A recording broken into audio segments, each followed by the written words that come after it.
Do you ever want to dive deeper into the Bible, but you just don't know where to begin or struggle to feel like you even have the time? When you read the Bible, do you get frustrated because you know there is so much more in there? You just have no clue how to get it out.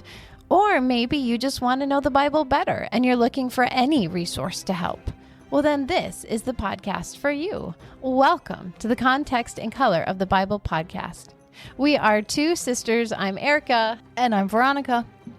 We love to study the Bible and help others understand it better.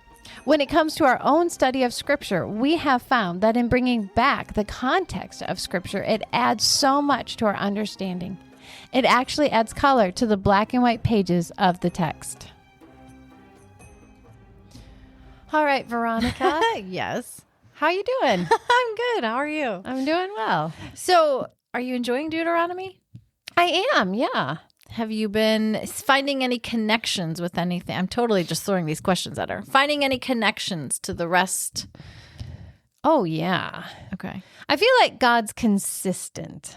Oh, yeah, that's a good Which way is of putting really it. nice. It's like what he says in one book doesn't change. Right? He's consistently calling his people to obedience, to repentance, to live a holy life. Yeah. And he's consistently trying to explain, here's what that looks Right, like. You know, right. if I was walking the planet, living as a human being, this is what I would do. Right. Live this way. Right. Because I feel like, truthfully, and I've used this example a couple times lately, when I leave my house, I give my children very clear instructions of when I come home. Right. This is what I expect. This is what I want. And one of my big things is if I leave the kitchen clean, I don't want to come home to a dirty kitchen. Right. Because I have a child who is starving, All the famished, ravenous all the time, but doesn't always think through the crumbs or the toaster Right. or the jelly that spilled on the counter, down the cupboard door to the floor, and just eats and then leaves. Right. And that really can set me off. Right. And I've said it lately of just, you know, my kids know, Kylie's really good about knowing, okay, mom wants this. Do you need to go fix that? I know. I'm itching my eye like crazy right now. Okay. I'm not sure what it is. Okay. I pulled something out earlier, but it still itches. Okay. Just feeling bad for you. Yeah. But Kylie's really good about making sure that checklist that I give has done. been done. She's a firstborn and a girl. Yes. And so they just know if I come home and everything is pretty much how I left it or better, I just come home happier. You know? And they're happier. And they're It happier. works for everybody. But if I walk in and it looks like a bomb has gone off, I quickly get irritated. And it's like, you know, why do I give my kids that checklist? Because it just, everything moves smoother, especially if I've cleaned the kitchen and I'm coming home with a load of groceries. Groceries. I have a purpose. I cleaned the kitchen so I could come home with all these groceries and I want to just be able to put them away and not have to move stuff out of my way first. And I feel like we forget that's what God's doing with these laws. He's giving them because then things just go smoother. And if we could start to look at these laws in Deuteronomy as a way, I've been saying it before, God's tips to a blessed life, but also this just helps everything run smoother when we know what to expect and we know what God expects. Yeah. So with that, we are actually heading into a new section of Deuteronomy. Basically, chapter 12 through 26 is going to be these laws. I think we'll probably be covering 2 chapters a week. I know at least today we're covering chapters 12 and 13. And again, my goal is if it's a common sense law, I'm not going to explain too much. What I really want to hit are those ones where we go, I don't understand this. So as you're looking ahead and you go, this one really gets me, write us somehow on our social media so we know we will take time to go into that law. But as we get going into Deuteronomy, I would like Erica to read Deuteronomy 12, verse 1. These are the decrees and regulations you must be careful to obey when you live in the land that the Lord, the God of your ancestors, is giving you. You must obey them as long as you live. Okay, so Moses is very clear. This is what God's saying, and you're supposed to obey them for how long? As long as you live. Yeah. I mean, so it's not a, hey, keep working, keep trying. This is the plan. So I'm going to kind of back us up and start with verse 4, and then we'll go to verses 2 and 3. So if you'd read verse 4, please. Do not worship the Lord your God in the way these pagan peoples worship their gods. Okay, so don't worship like how the pagan gods are worshipped. But then that's what 2 and 3 is actually about. It's telling you that you don't want to take just, hey, they're worshiping pagan gods, we're going to take over that place. Instead, God says, destroy them. You're not going to sacrifice the way they did. You're not going to use their places. Because ultimately, it's not enough just to worship God, but you must worship God properly. And it's not just, oh, well, here's another God, and we'll just worship him the way we've been doing other gods, or there's a couple of different ways. God says, no, this is an entirely new way of worship. And he wants nothing to do with those pagan gods. So you break them down, you smash them, you burn them. I mean, this is complete, total destruction. But notice it's destruction of things and not people. It's not right now going after the Canaanites who worshiped. Right now, God's saying, destroy the things, not the people. But this is one of those laws that applies only in the land of Israel. This does not say go out worldwide and wipe out all the foreign gods globally. God is setting apart this land, and this is where this is going to happen. So then he goes, okay, if he's telling you verses 2, 3, and 4, here's how not to worship. Now in verses 5 through 7, he's going to start to lay out how to worship him. But notice in verse 5, it doesn't tell us where this location is. How, Erica, you know this just from studying, how does it keep describing the place? The place which the Lord will choose. Yes, because truthfully, they haven't gone into the land yet. They don't know it's going to ultimately be Jerusalem. I didn't know until a couple weeks ago when Erica told me it wasn't just Jerusalem. It was also Shiloh.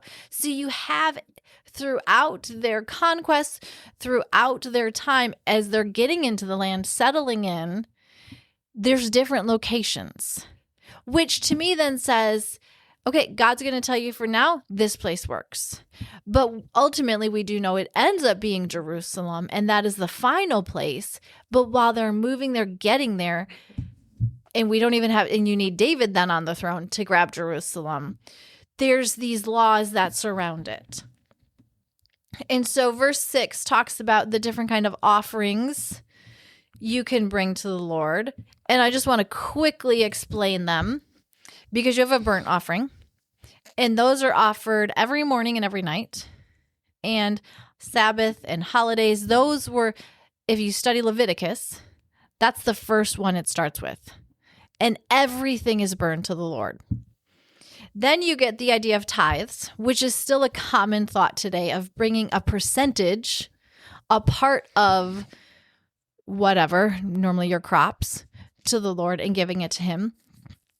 This would have gone to support the temple and their personnel. Just like today, your tithes support your church, pays the bills, pays the salaries.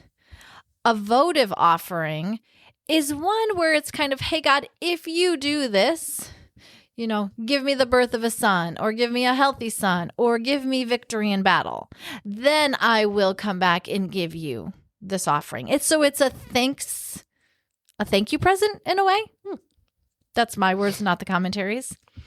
A free will offering is just one where you go, I want to bring something to express devotion and gratitude to the Lord. And so these are just items that are being sacrificed to the Lord right now out of joy, out of rejoicing. And I want you to pay attention as we go through this chapter and chapter 13, what emotions come with worshiping the Lord and how we worship him and when we worship him. So in other words, you're saying, Veronica, that there were more reasons to sacrifice than just sin. Yes. Just Yes. I think sometimes we need that pointed out. You're right, because I think the common thought, the prevailing thought is they sacrificed for forgiveness of sins. And that's it. Yeah. Therefore, every sacrifice was painful, reminder, horrible. Oh, I'm so bad. But it's And not. that's not true. If you actually study the 5 sacrifices, the first 3 just have to do with celebrating and Thanksgiving. All right, so then we get verses 8, 9, and 10. And basically, this is Moses saying, hey, when you cross into the Jordan and you settle down, here's how things are going to go. Because what I didn't realize is right now, the verses are implying that people were sacrificing and worshiping God in their own way. And not that that was wrong, because God hadn't given them his checklist in a way. So they were doing what they thought would be pleasing. And up until that point, it was okay. It was acceptable. But once they get into the land and settle down, then God goes, okay, now things are going to change. Here's what I expect of you. Which is not, that's not, God is consistent like that. To whom much is given, much is required. The teacher stands higher than the student because the teacher knows more. So when the teacher falls into sin, the teacher is disciplined heavier than the student. Like there's that, I'm trying to think of a scripture passage, but Student is not above his teacher, a servant above his master. But consistently, God requires more of people who know more. Right. And I feel like you see that in Paul, that he does talk about that. And so this is nothing new. Israel, I haven't told you exactly how to do it. Right now, you're wandering around. We're still not in the land. I'm going to accept that you want to worship me and sacrifice to me, and I'm going to be pleased. But once you're in the land and life is getting stable, okay, now we can talk about here's how to do it. But even that then says God is gracious and understanding. Right. I don't expect, when my kids were little, I didn't expect my 2-year-old to be able to do what my 5-year-old could do. Right. When it came to cleaning up toys. I knew the 2-year-old has a basic idea of what I want. The 5-year-old knows, no, there's actually a certain place where things need to be put away, not just throw everything in the toy bin. Because I'm OCD sometimes like that. But also in my house, you can just throw it in the toy bin. That's all that matters. Yep. That would be the difference between Erica and I. Yep. But verse 11 talks about when you bring your burnt offerings, your sacrifice, your tithes, your special gifts, all the possessions you have vowed to the Lord. And in those, and I'm not going to tell you exactly which word, but is the Hebrew word korban. And that Hebrew word, and if you study Leviticus, you'll see that word over and over again. The root word means, in Hebrew, to come close or draw near. Because the idea with a sacrifice was not just, hey, I'm guilty, let me make things right. Sacrificing, which is where we go back to the idea of your burnt offerings, your free will offerings, your votive offerings, your tithes, it's to draw near to God. It's the closest I can get physically to a holy, perfect God. And so the lesson is we cannot get close to God without a sacrifice. But a sacrifice is the means and the ways to get as close as I can. Because right now we all know sin separates us from God. Before in the garden, before Adam and Eve fell, they drew near to God every evening. God came and walked in the cool of the evening with them. We know at the end of times, when in the New Jerusalem, God will be there. We will be able to draw near. But right now, God goes, in this in-between time, I want you to come close. And the only way to do that is through the shedding of blood. But the purpose is to come near to God. It's not just, hey, I'm guilty and I need forgiveness. And this shedding of blood, Veronica, was for the tabernacle and then later on the temple. That's what this applied to. The earthly temple, the earthly tabernacle. That's all that this applies to. God's presence was in there. You wanted to draw close in the temple or tabernacle. You did it through sacrifices. God isn't saying when you're at your home and you want to draw near to me, sacrifice. You can't. You can only sacrifice at the place the Lord chooses. And so on the one hand, it's very open-ended. Anybody can come and sacrifice to me, but it's also very closed in that it's only in this place I choose. I mean, he's a very merciful, gracious God. I want you to come near, but it has to be done in a specific way. Which is exactly what verse 13 says. Be careful not to sacrifice your burnt offerings anywhere you please. Right. God is saying there's a plan. But here's what's crazy. As we look at verses 12 through 14 in sacrificing, Erica, real quick, who is listed that you're going to have around you when you're sacrifice and celebrating? In verse 12, it says your sons, your daughters, and all your servants. AKA your slaves. Because I want to point out, if you're going to, notice the word rejoice. So first of all, this is a celebration. If you're going to be celebrating, it's easy to celebrate with your sons, your daughters. But is it easy to celebrate with your slave? It forces me to recognize that you're a human being. Yes. And you also are a member of God's kingdom. And therefore, how I treat you matters. Mm-hmm. And if I just beat you yesterday, you're not going to be rejoicing with me today. Right. So if I want my slaves, my servants to willingly rejoice with me, even my children, sadly, it's going to depend on how I treat them. So anyone who goes, well, the Bible doesn't abolish slavery. You're right, it doesn't. But this one verse would go, well, this will take care of a lot of the issues with slavery. It puts very strict boundaries around it. Mm-hmm. Because truthfully, and I do want to point out, slavery was not just slavery like we think. Right. An American. It could be people who voluntarily put themselves into like an indentured servant position to pay off their debts. So you have when you say slaves or servants in scripture, you have a wide range of why those people are there. It could be someone who had no choice, like a family saying, we can't feed our children. We will sell them to you. You are now responsible to feed them, clothe them. If they get sick, take care of them. It was a way for a poor person to provide for themselves. Mm-hmm. So now as we get to this last part of the chapter, it's going to talk about putting some safe boundaries on how you sacrifice, when you sacrifice. Because truthfully, in my mind, you only sacrifice animals. You would, how do I want to say that? You only eat animals. You'd only eat animals that you sacrificed. But that would mean, first of all, then I'm assuming they're running to the tabernacle every day to sacrifice. Because in my world, we eat meat regularly.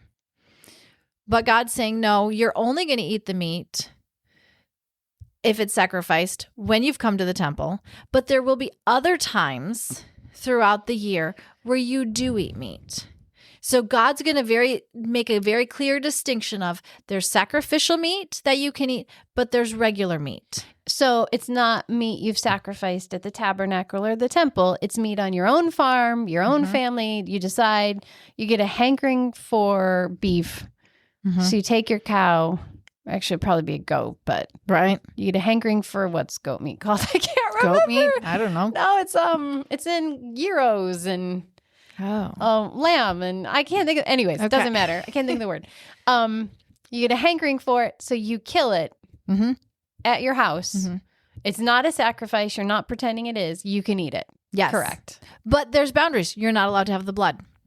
Okay. The blood still needs to be poured on the ground. So God says there are two separate ways you can eat the meat. One is for me, sacrificed. One is on your own. But here's the thing I don't think people think about or we realize. In the ancient Near Eastern society, meat wasn't eaten often. I mean, think about it. They didn't have refrigeration. How quickly does meat spoil? My husband hunts, and lately it's too warm. The meat's going to go bad. We got to get it in the fridge right away. So if they're going to eat meat, because they don't have refrigeration, they're going to need to consume it. All of it in a short amount of time, which either means it's a small animal or you have a lot of people with you. But then also domestic cattle back then were used primarily for their products and their labor.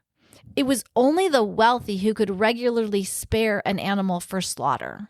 Yeah, because once you ate a chicken, it was done giving you eggs. Once you ate a goat, it was done giving you milk and wool. So it's one of those things where trying to help us go, let's add some color here. Yes, they ate meat, but they didn't eat it frequently. So when they did eat it, so if you're not eating it frequently and you're eating it with a large group, that's going to automatically remind you then of, I did eat this at the tabernacle last year. This was a celebration. So there is always that reminder, even when they're eating meat, of oh, I've done this before, but it's been sacrificed to God. Does that make sense so far? It's still bothering me about the lamb. What's it called when you eat it? Gyro? I don't. Lamb. What's the then meat? Veal? No. No. You'll have to Google I it know. later. Sorry, listeners. Yes. For those of you who do know what it's called and you're going crazy. They're screaming it at the I know. whatever they're listening to right now. Yep. But moving on. So just saying, there's rules, there's boundaries. When you sacrifice, when you eat meat, whether it's ritual meat or regular meat. But then verses 20 through 25 again brings up the idea of the people would gradually come into possession of the land. This is not happening quickly. It's when God's enlarging your territory, and you'd like that meat to eat. He's saying, here's how you do it safely. But I want to point out I'm going to shorten it on you, Erin, just verse 21. It might happen that the designated place of worship, the place the Lord your God chooses for his name to be honored, it is a long way from your home. If so, you may butcher any of the cattle, sheep, or goats the Lord has given you, and you may freely eat the meat in your hometown, as I have commanded you. Okay, so what I like is that it may be too far away from you. That's not actually a very good measurement. Because what is too far away from you? Well, it depends on if I'm pregnant, tired, Old, sick. Do I have a broken leg? Do I feel healthy and active? Right. And who's all coming with me? So I like, in a way, God gives a lot of Grace and leeway. in this of, hey, you might not, because I think again, misconception that you run to the tabernacle daily to sacrifice. Well, they didn't live within that close, easy daily walking distance, which is why God in Leviticus says come 3 times a year. Because then, okay, it is a bigger deal. Those of you coming from farther out, come in. But also, what is it if it's too far away? I mean, there's some understanding to me that God goes, you know what? For each person, it might be a little bit different. Each family unit will have that distance feel a little different. So even when you see your brother eating meat, don't judge them. Because, well, I think you could have made it to the tabernacle. Well, I could have made it. Why didn't you? So I just thought that was interesting right there. But I do want to have you read, Erica, verse 28. Be careful to obey all my commands so that all will go well with you and your children after you, because you will be doing what is good and pleasing to the Lord your God. Okay, so God's saying, hey, here's the list. Obey it, which is essentially what I say to my children every time I leave. There are times I actually physically write it out and I want the checklist and you're going to mark it off as you go down the checklist. Other times it's like, no, you know what I expect because it will go well with you. So in that, does it, again, let's come back to these emotions. Does that sound like it's this horrible drudgery, pain thing that they have to do? Or does it sound like, you know what, there's freedom in this. I'm giving it to you so things will go well. And why? Because you'll be doing what is good and right in the eyes of the Lord. Is that not essentially what we're all after? People who are listening to this podcast are students of the Bible. You're not just someone who goes, I don't really go to church often. No, the people who are listening are the ones who regularly study the Bible, pray, know what they're supposed to do, go to church regularly because we are seeking to please the Lord. Well, he makes it very obvious. You want to obey me? You want to please me? You want to do what's right? Obey my commands that I'm giving you. And in that you go, okay, it is kind of a checklist. I like that. So with that then, it's funny how this chapter is going to kind of take a switch in direction. Moses is going to turn it into a warning. Verses 29 through 32 now is going to be, okay, you're going into this land. There's going to be people there who worship false gods. Don't be ensnared by them. So in a way, we're circling back to where we started. Don't worship the false gods. I already told you how. But now what's so fascinating is Moses says, don't even be ensnared by being curious. Which to me, it's like, wow. Don't even start asking questions, because do you know what happens sometimes with curiosity? Curiosity killed the cat. I know that line. And having a cat, I understand it.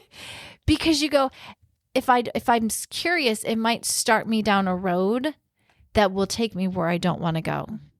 So Moses warns through with God warning, don't even be curious. Don't even start looking into this because you don't know where it will end. Right now, these people are doing detestable things. These pagan Gentiles are doing detestable things that God hates, like sacrificing their sons and daughters, which in a way you go, I would think I wouldn't have to be warned not to do that. But on the other hand, it's like, you know what? How many people do something they swore they'd never do because they took that first step? Well, I would never. And then it's like, oh, but now I look back and I go, if I wouldn't have taken that first step, if I wouldn't have been curious, I never would have gotten to that thing I swore I'd never do. Our mom did a good job when we were growing up, I felt like, because I think there's an element where there are things in culture that you're like, oh, I'm curious about that. I'm curious about that, especially like with the occult. And there was a phase in our life where our mom went through giving us very serious warnings. Be careful. And she gave us just enough info to be like, oh, I never want to touch that. I never want to deal with that. And I think that helped curiosity because I think I was one that could have been curious. Well, I love the Lord. What is this about? And so I think there are times when as parents, like if fear helps your child to decide I don't want to be curious, I think it's okay to put a little like serious, this is a terrifying thing because curiosity really can lead you. I just want to see one clip of that video. I just want to read one part of that book. I just want to know what the fuss is all about. And then before you know it, you've been hooked. Yeah. Well, ensnared. I mean, it's such a good visual picture to me. But now, chapter 13, we're going to put in on, I know you're all looking at the time going, how can you do it? But we can because chapter 13 actually doesn't have a ton here because essentially overall, chapter 13 is saying, who are you listening to? These are the people, be careful because these are the people who could ruin God's kingdom, could ruin things. Because this is what I like. I don't like chapter breaks. If you've ever listened to some of our podcasts before, you know I have issues with them. And I have one right here that I have an issue with it. Chapter 12, verse 32. See that you do all that I command from you. Do not add to it or take away from it. Well, that sounds great, but let's be honest. Look at 13 now. 13 immediately goes into then the prophets, the dreamers, the fortune tellers, the friends and brothers. Those are specific people who will add or take away from. Those are the people who are going to ensnare you. So this to me just continues this same idea because verse 3 talks about walking after, and that's a Hebrew idiom that frequently represents loyalty to a king by paraphrasing that call to walk after that God or walk after that king. Moses is indicating that if you're going to walk after a false god or a prophet who speaks a false god, this is treason against the Lord. This is how big this is. And so you start with the prophet, the dreamer, who comes to you in essentially verses 1 through 5, talking about don't listen to them, get rid of them. This is such a huge temptation and a potential stumbling block that's going to take you down the wrong road. Purge the evil from among you. And then you get into verses 6 through 11, where it's talking about your brother, your son, your daughter, your wife, your friend, if they're trying to entice you to leave the Lord. Moses says, don't spare them, put them to death. In verse 9, which sounds horrific and extreme. And first of all, this is where we are going to say, this is a law that pertains to living in the land under the rule of God. This is not one where, hey, we're in America, we're in 56, I think, countries right now with this podcast, where you go, oh, great, this person's enticing me to walk away from the Lord, I get to kill them. No, that is not what this is saying. This is saying, though, this is how serious it is to have somebody in your life who is trying to pull you away from the Lord. Treat them as if they're dead. Put those boundaries up to keep yourself safe because you don't know where they're going to lead you. And I would say if they've made it obvious, like if you have a friend Yes. who's not a believer or a family member and they're just living life, that's one thing. But if you have a friend or family member, because I know there are people out there like this who say, I'm going to get you to sin. I'm going to get you to drink. I'm going to get you to do something you don't want to do, whatever it is. I'm going to get you to do it. Push your boundaries. Push boundaries. Those are people you go, you know what? I may love you. You might be my sister, my brother, whatever. But my relationship, this is God. And I'm sorry, he is first. Therefore, I will put a wall. Like, I will say hi to you and talk to you, but that's about it, buddy. Yeah, that's not going to remain that close relationship. But again, with it, you're going to have to go, okay, God, if it's a spouse, what does that look like? I mean, this that's is a whole where it's a whole different thing. But I do want to say that this is where you're going to have to go, God, I need discernment. Yep. How do I treat this person who I feel like is trying to pull me away? And God will give you that. And he might remove that person for you. Yeah. You know, but because here's the thing, evil, sin is contagious. Because then you go to verse 12 and now it turns into an entire town. Which, you know, if you'd cut it off at the beginning, if you hadn't let that false prophet in, your family member, friend, whatever, may not have been influenced. And if you cut off your family member, your whole town may not have been influenced. Like it comes in from the outside and then it spreads. Because you now have a whole town that God says if they've fallen away, you need to destroy the people and the animals and then burn everything in that town. Which on the one hand, okay, why the animals? Well, we've seen throughout Leviticus and Deuteronomy, animals are included in those blessings. When you are obeying and things are going well, the animals are more fruitful. They will continue to grow and expand. Your crops will grow and expand. And we saw in Jonah, when we studied Jonah, the animals repented in the city of Nineveh. They had sackcloth and ashes on too. And they were crying as well. Yes, so you do see where God includes creation in the blessings. Well, it makes sense, and then you get included in the curses. And in verse 16, it talks about you're going to destroy, burn all the plunder from the city, which I didn't read this in commentaries, but I thought, you know what? You could have greedy people out there who go, hey, I could get everything in that town if I say they're falling away from God, they're turning against him. We could have all those riches. Well, by burning the riches and the material possessions, well, you're not gaining anything. So it does not benefit anybody financially to destroy a town and plunder their cities. And if you think it wouldn't happen, it happened in France during the Reign of Terror. People, I mean, this was during the French Revolution, and people were getting killed left and right by the guillotine, and you had neighbors turning in neighbors because I want your house. So I'll just say you're anti-republic and they'll kill you. I mean, it happens. And I think that's such a great point, Veronica, that God is trying to protect. Like he's trying to protect his people as a whole to keep them holy and obedient, but he's also trying to protect life so that, no, this needs to be a for real thing, that they are worshiping idols so it doesn't spread through Israel, put them to death, but to make sure it's not a stupid reason you're turning them in. You don't get anything. It's all destroyed. That's just a natural, I don't know, God is so gracious and careful with us. Yes, yes. And truthfully, all the commentaries said we have no recording of anybody ever being killed for this.